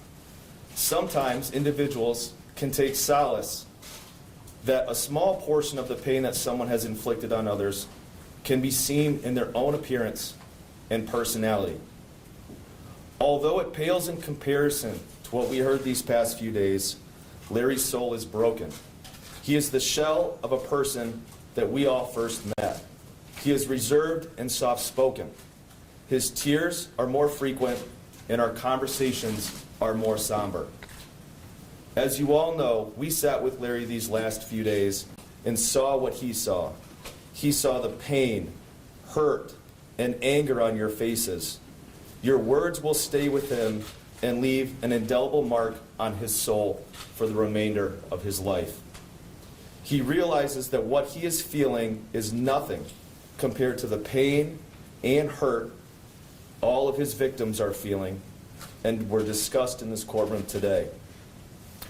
I can assure you that your words have pierced his soul and softened his voice. That will never change. I know Larry wants to address the court as well. Sir, please raise your right hand. Do you swear or affirm the testimony you're about to provide will be the truth, whole truth, and nothing but the truth under penalty of perjury? Yes, Your Honor. Thank you. You need to come up, right up to the podium, right to the microphone. What would you like me to know?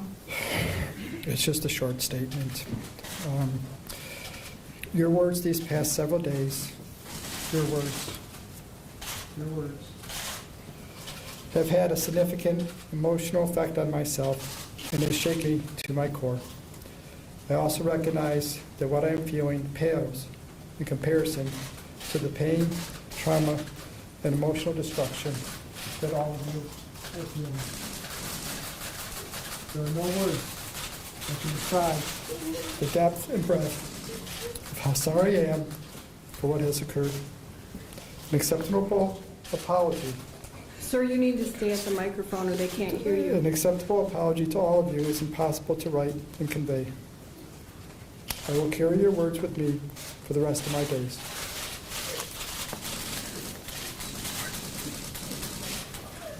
Sir, I hope that's true. I hope you are shaken to your core. Your victims are clearly shaken to their core. And I know there are still some who ask, are you broken because you got caught?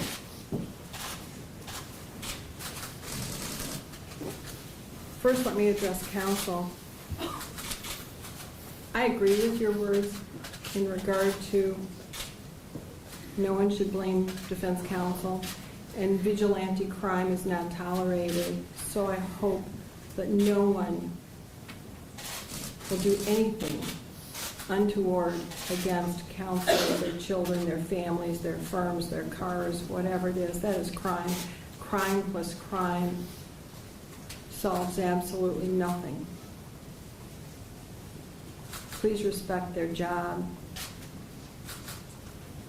It's a difficult one. I know I've been in their shoes, and the Sixth Amendment does guarantee each defendant the right to counsel. Doesn't matter what the defendant has done, but they have the right to counsel. I also want to say, that being said, we also have the First Amendment. So you are all free to have your own opinions. And it's always a balancing act between the First Amendment, the Sixth Amendment, all of the due process and other amendments to the Constitution. They are all valuable in their own way. And that's why we have an organized and just society, and that's why we are here today, because this defendant has been brought to justice. Do not make it worse, please. Before I get to sentencing, I want to talk about a couple of things. And first, I've said what I need to say to the victims. I have a little bit more to say. You are no longer victims. You are survivors. You're very strong, and I've addressed you individually. Before I say anything further, I don't know if you all know this, and I know that the world is watching. I know this because I'm on the bench every day, and this isn't the only heinous crime that appears in this court. The National Crime Victimization Survey that's done by the Justice Department annually reports that 310 out of every 1,000 assaults are reported to police, which means that 2 out of 3 go unreported. The voices of the survivors have asked everyone, report, keep your voice up. Rachel's voice hopefully will raise these numbers of reports and all of your voices. But that statistic does not include children 12 and under. 1 in 10 children will be sexually abused by their 18th birthday. 1 in 7 girls, 1 in 25 boys by their 18th birthday. That means that in the United States, I'm not talking about any other country, but in the United States, 400,000 babies born in the U.S. will become victims of child sexual abuse. It stops now. Speak out like these survivors. Become part of the army. I do one case at a time. And I really so very much appreciate all of your thank yous. I've read some of the Twitters and Facebooks and all of what's going on in the media. I'm not special. I'm doing my job. If you come into my courtroom any Wednesday and watch sentencing, I give everybody a voice. I give defendants a voice, their families when they're here. I give victims a voice. I try to treat everybody like family because that's the justice system that I was raised to believe in. I came to this country stateless. I'm naturalized. My father's Maltese, my mother's German, and I was raised on old country values. And my grandmother always told me, and my parents always told me, my grandfather too, that America is the greatest country. I believe that. That's why I served in the military. That's why I've always done community service. I'm not really well liked because I speak out. I don't have many friends because I speak out. If you ask me a question, you better be ready for the answer. I speak out because I want change, because I don't believe in hiding the truth, and I'm not saying I'm always right, but I try. I also don't believe that one size fits all when it comes to sentencing. Another reason I listen. I know that there are some judges for every crime that give the same punishment. I don't think that's justice. I believe in individualized sentencing. I follow the Constitution, and I believe our system works. I also believe these survivors. Now, there's case law about how I can consider what I can consider. And first and foremost, my sentence reflects the 7 in regard to who defendant pled to. But the remainder of you, the 161 others, add to the credibility of those 7. So technically, I'm considering everything, everyone, because your crime, all of your crimes, the depth of them have cut into the core of this community and many communities and all of the families and people we don't even know.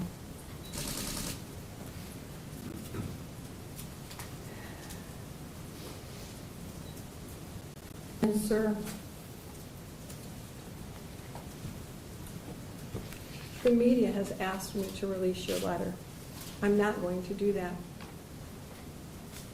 Counsel may object. the media may object, but there is some information in here that troubles me in regard to the victims. And I don't want them re-victimized by the words that you have in here.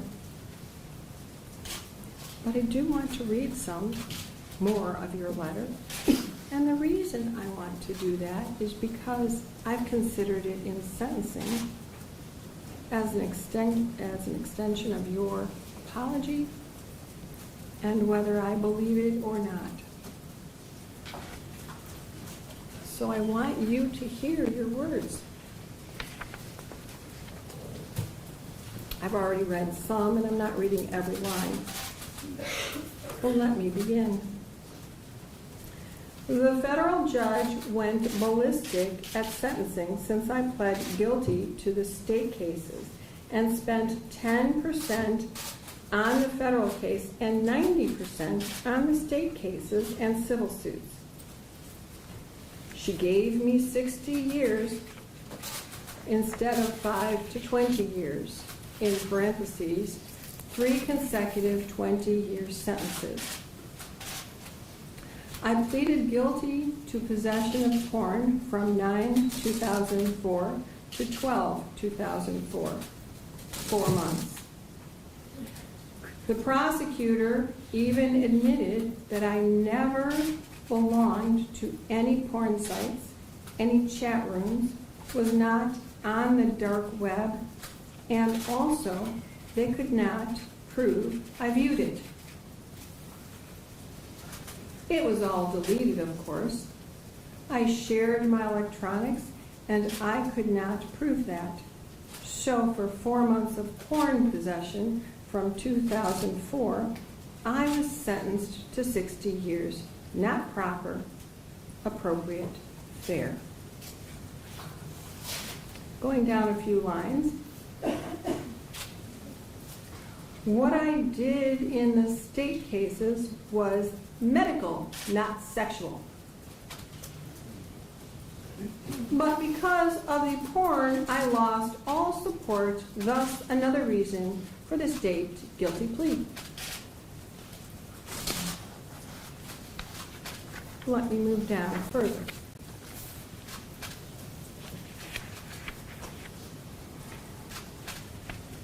So I tried to avoid a trial to save the stress to this community, my family, the victims.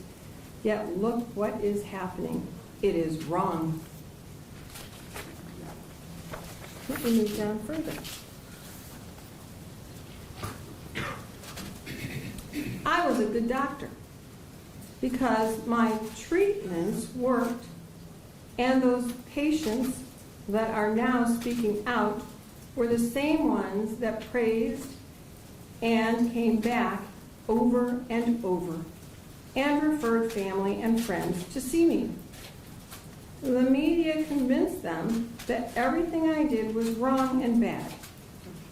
They feel I broke their trust. Hell hath no fury like a woman scorned. It is just a complete nightmare. The stories that are being fabricated to sensationalize this, then the AG would only accept my plea if I said what I did was not medical and was for my own pleasure. They forced me to say that, or they were going to trial and not accepting the plea. I wanted to plead no contest, but the AG refused that. I was so manipulated by the AG and now Aquilina, and all I wanted was to minimize stress to everyone, like I wrote earlier. Going down a little bit further.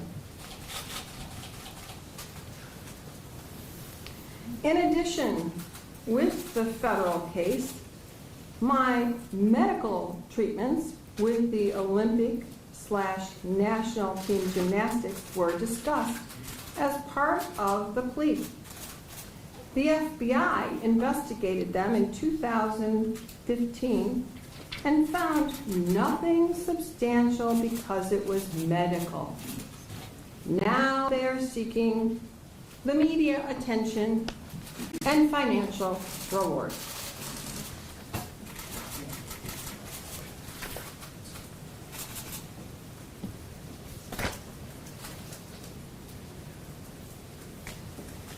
Would you like to withdraw your plea? No, Your Honor. Because you are guilty, aren't you? Are you guilty, sir? I said my plea, exactly.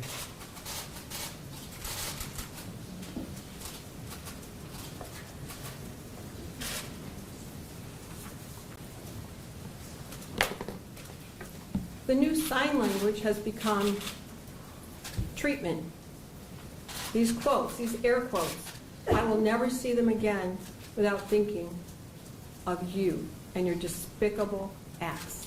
I don't care how they're used, I will always think of quotes and the word treatment. It was not treatment, what you did. It was not medical. There is no medical evidence that was ever brought. When this case first came to me, and I've told you this, and I apologize to the Olympians and athletes, but I have 5 children, 2 dogs. My parents live with me. I work 4 jobs. I don't have much time for television. I don't watch sports. Although last year I was a soccer coach, much to the laughter of my family. I didn't know anything about you, or your name, or anything that was going on.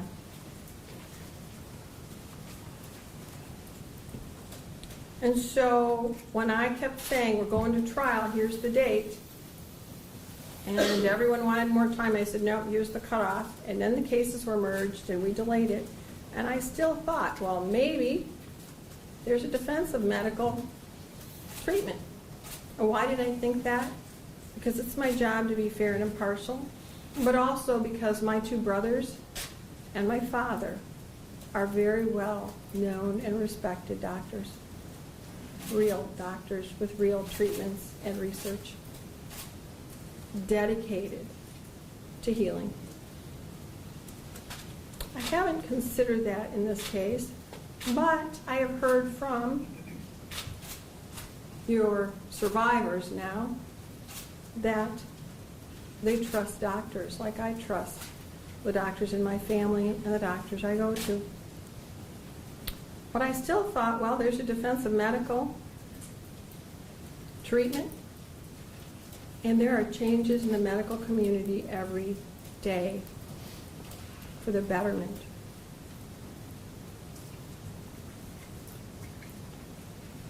So up until the time you pled, I believed that maybe there was a defense here, despite the felony information. I was ready for trial. Your counsel was ready for trial. The Attorney General's office was ready for trial. You, sir, decided to plead because there was no medical treatment. You did this for your pleasure and your control. This letter, which comes 2 months after your plea, tells me that you have not yet owned what you did, that you still think that somehow you are right, that you are a doctor, that you're entitled, that you don't have to listen, and that you did treatment. I wouldn't send my dogs to you, sir. There's no treatment here. You finally told the truth.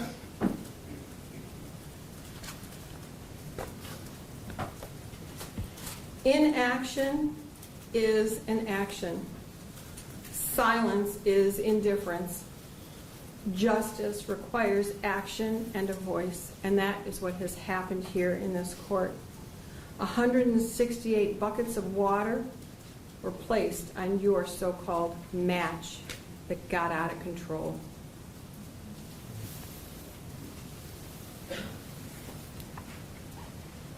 I also, like law enforcement, or like the Attorney General, want to thank law enforcement for their investigation, but I also want to be the voice on behalf of the survivors who asks law enforcement to continue their fine work and to also include the federal government. There has to be a massive investigation as to why there was inaction, why there was silence. Justice requires more than what I can do on this bench.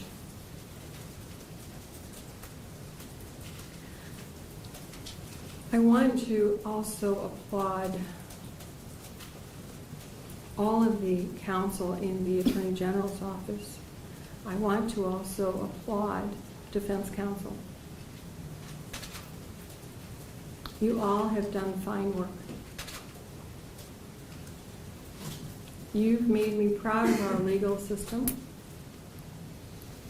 We all work together for the betterment of our community, and that is law enforcement, prosecutors, defense counsel, investigators. There are countless people. It's the only way our system works. We need this balance. So all of you, when I look at myself as Lady Justice, my arms are like this. They are balanced. Prosecution, defense, they're balanced. It only starts to tip after there's a plea and after I take into consideration everything that's happened. So I want everyone to understand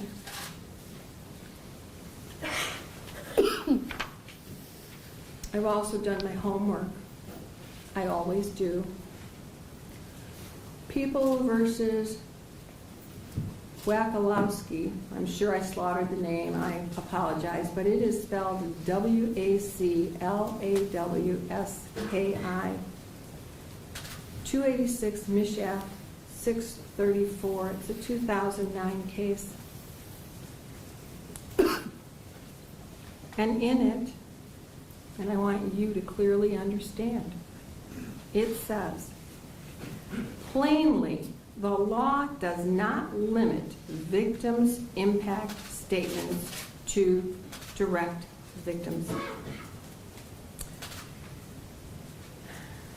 It doesn't say, and I have found nowhere that limits me from having you hear all of your victims.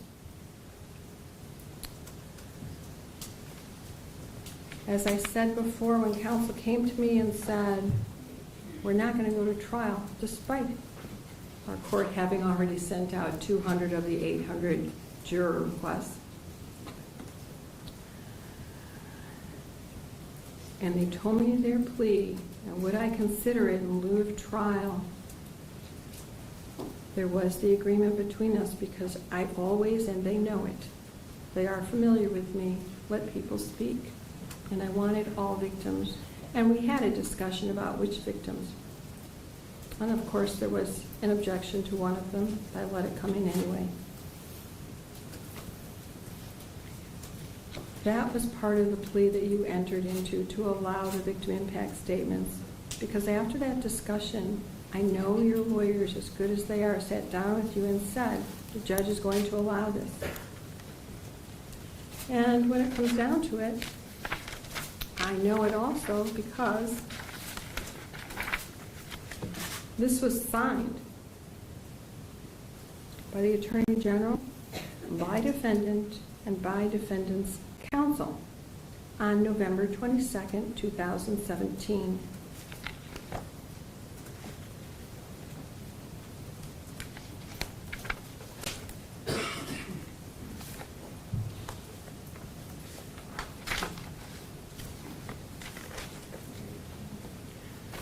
Aside from the letter that you wrote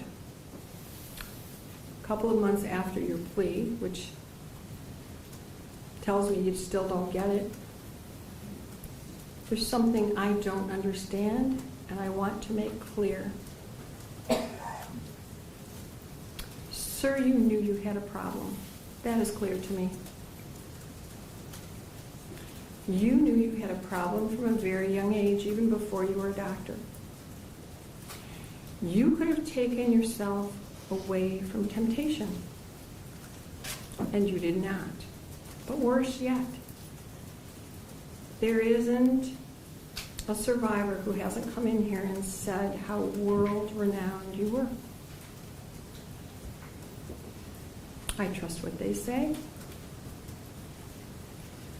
You could have gone anywhere in the world to be treated. You could have gone to any resort, any doctor, place where you could get treatment. In Europe, they have all sorts of hidden places for things like this. No one had to know, and you could have found some treatment, some help, taken some medicine. You would have done that if you had cancer.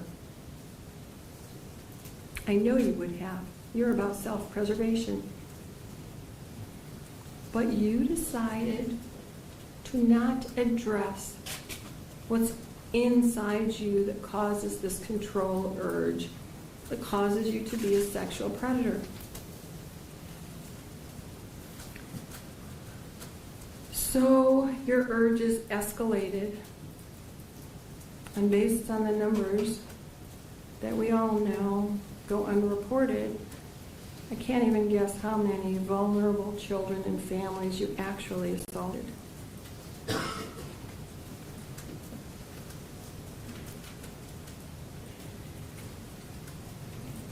Your decision to assault was precise, calculated, manipulative, devious, despicable. I don't have to add words because your survivors have said all of that. I don't want to repeat it.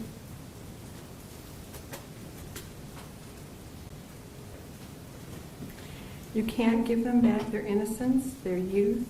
You can't give a father back his life, or one of your victims her life when she took it. You can't return the daughter to the mother, the father to the daughter.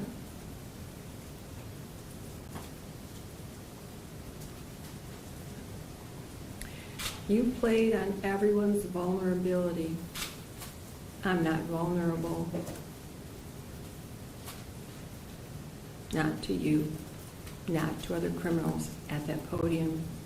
I swore to uphold the Constitution and the law, and I am well trained. I know exactly what to do. And at this time, I'm going to do it.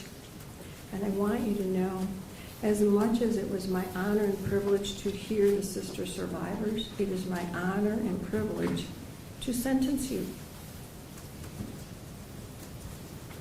Because, sir, you do not deserve to walk outside of a prison ever again. You have done nothing to control those urges, and anywhere you walk, destruction will occur to those most vulnerable. Now, I am honoring the agreement.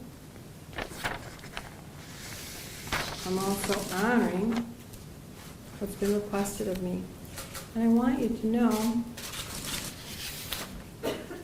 I'm not good at math. I have a cheat sheet. I'm only a lawyer. I know that you had a lot of education in physics and math, but I have a cheat sheet. It is my privilege on counts 1, 2, 5, 8, 10, and 18.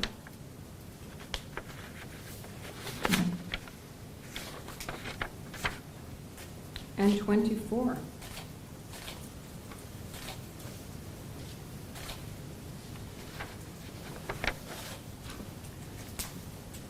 To sentence you to 40 years. And when I look at my cheat sheet, 40 years, just so you know and you can count it off your calendar, is 480 months. the tail end, because I need to send a message to the parole board in the event somehow God is gracious, and I know He is, and you survived the 60 years in federal court first, and then you start on my 40 years, you've gone off the page here as to what I'm doing. My page only goes to 100 years. Sir, I'm giving you 175 years, which is 2,100 months.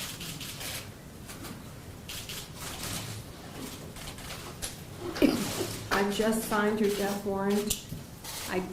I need everyone to be quiet. I still have contempt powers. I told you I'm not nice. I find that you don't get it, that you're a danger. You remain a danger. I am a judge who believes in life and rehabilitation when rehabilitation is possible. I have many defendants come back here and show me the great things they've done in their lives after probation, after parole. I don't find that's possible with you. So you will receive jail credit on counts 1, 2, 5, 8, 10, and 18 of 369 days. On count 24, you will have 370 days jail credit if you are ever out, which is doubtful. You would be required to register with the Michigan Sex Offenders Registration Act, complying with all of the requirements of that act, in addition to global position monitoring system. You would wear a GPS. You will pay restitution in the amount to be determined based on whatever amounts are submitted, and your attorneys can ask me for a restitution hearing so that I can determine what a reasonable amount is for the victims. I am leaving restitution open as long as those victims have issues that can be medically documented. You will comply with DNA testing and pay a $60 fee for that. I suspect that was already done, but you owe $60 back to the county for that, or law enforcement, whoever will put it in the right pocket. You must submit to HIV testing and complete counseling associated with HIV and AIDS. You must waive confidentiality and allow test results and medical information obtained from this test to be released to the court. You will pay $476 in state costs. You will pay a crime victims assessment in the amount of $130. Does counsel wish to address court costs and fines? I don't know his financial state. Judge, he doesn't have any money to pay the court costs and fines. If the court wants to impose it, the court can impose it. I'm not imposing any court costs and fines, and here's the reason. I don't know what he has or what he'll get in the future. The victims deserve the money. The county will survive one way or another. I'm also going to make recommendations to the Michigan Department of Corrections for mental health treatment. I understand he has medical conditions and he should be allowed to take medicine for that. He should have individual and group counseling, treatment for sexual predators, whatever they allow. I'm also going to send a message. I'm not sure, but I believe I read an article, sir, that you were treating people in prison that don't have a license, don't commit any more crimes. I know you don't have any more lives to give, but you can't be treating people. You're not a doctor. So I'm not sure how that's happening. But I wanted to send that message.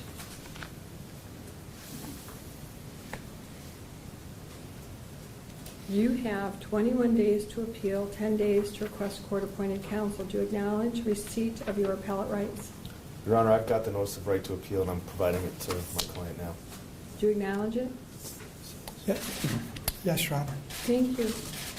Well, let me just say to the media, again, I'm just doing my job. I know you all want to talk to me. My secretary has informed me that I have a growing stack of requests from print media, from television, from magazines, from around the world, literally. This story is not about me. It never was about me. I hope I've opened some doors, but you see, I'm a little stupid because I thought everybody did what I did. And if they didn't, maybe they ought to, but I do this and have been doing it. And if you don't believe me, the keeper of my words is right by my side, and lawyers who are hearing this are shaking their heads saying, yep, I've waited too long, as she lets everybody talk. Sometimes people get upset. I don't care, I get paid the same. So as to the media who want to talk with me, I'm not going to be making any statements. I know that my office, and I may have even, I don't know, it's been a long couple of weeks, conveyed that after this is over, it's just not my story. After the appellate period runs, with victims by my side to tell their stories, I might answer some more questions than what I said on the record. I don't know what more I could possibly say. But I'm not going to talk with any media person until after the appeal period, and even then, if you talk to me about this case, I will have a survivor with me because it is their story. So I wanted everybody to hear that from me. I respect all of the media outlets. You've done just a fabulous job here. There hasn't been any commotion or upset by this, and I do believe in the First Amendment, so I thank you all for being here because it's an important story for the survivors. As to today, I know that there are a lot of survivors, family members, husbands, friends, a lot of people in the courtroom. You have voices. I'm going to leave the courtroom. Defendant will leave the courtroom. The attorneys may stay. Victims, family members, survivors. You may stay in the courtroom and talk with media. You can have your own press conference right here. Spur of the moment sometimes works out the best, doesn't it? Again, I won't make a statement until after the appeal period. And again, if there's any survivor then who, at that point, if somebody wants to talk to me, I'm sure you'll be moved on to another story, but if you're not, please give your names to the victim's advocate so that I can contact you, because please, media, do not contact me on this story without a survivor. It's their story. I thank everybody in this case.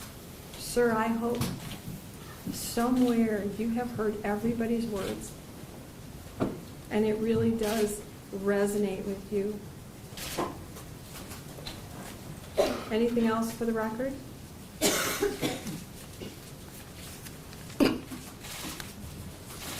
Nothing on behalf of the people, I'm sorry. Nothing but half, No, Your Mr. Honor. Nasser. All right, so the media is asked to stay here with all those lovely people who may want to speak with you. Thank you. That's all for the record. All right.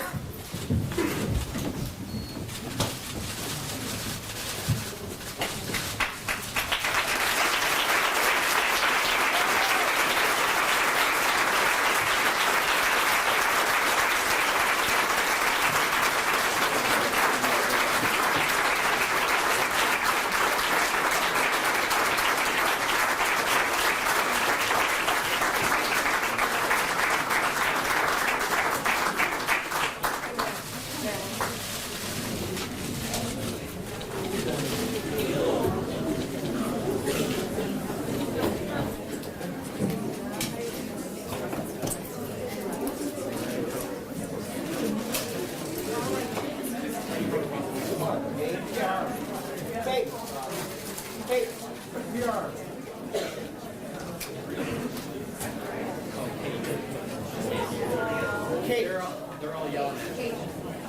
Hey,